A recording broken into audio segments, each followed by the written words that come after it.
বাউ, ইনি হচ্ছে ওই টিকটক বিশেষজ্ঞ স্যার। এর চলাফেরা দিকে তো স্যার কম, ম্যাডাম বেশি মনে হয়। বাউ, টিকটকাররা সব উপরে দিয়ে স্যার, ভিতর দিয়ে ম্যাডামই।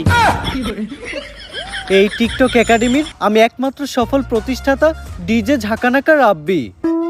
আমার এই প্রতিষ্ঠান থেকে বাংলাদেশের সব সফল ছাত্রী টিকটকাররা বেরিয়ে গেছে। শুধু তাই না, আমিও একজন স্বনামধন্য টিকটকার হিসেবে মিট আপের নামে বাংলাদেশের সব জায়গায় গিয়ে চর থাপড় লাত্তি গোতা গিয়ে পুরস্কৃত হয়েছি। এই এদিকে আসো। এই যে আমার এক স্টুডেন্ট আজকে আমাদেরই প্রতিষ্ঠান থেকে টিকটকের পড়ালেখা শেষ করে ছাত্রীর সার্টিফিকেট নিয়ে বের হয়ে যাচ্ছে। ভবিষ্যতে ওই বাংলাদেশের টিকটকে রাজ করবে। টিকটকে রাজ করব? কিন্তু ওই কেমনে আপনি টিকটকে রাজ করবেন? যাবো এখন দুবাই, পালবো একটা অস্ট্রেলিয়ান গাবি, ভাই বেড়াতার ভিডিও দেখবে, সাথে থাকবে ভাবি।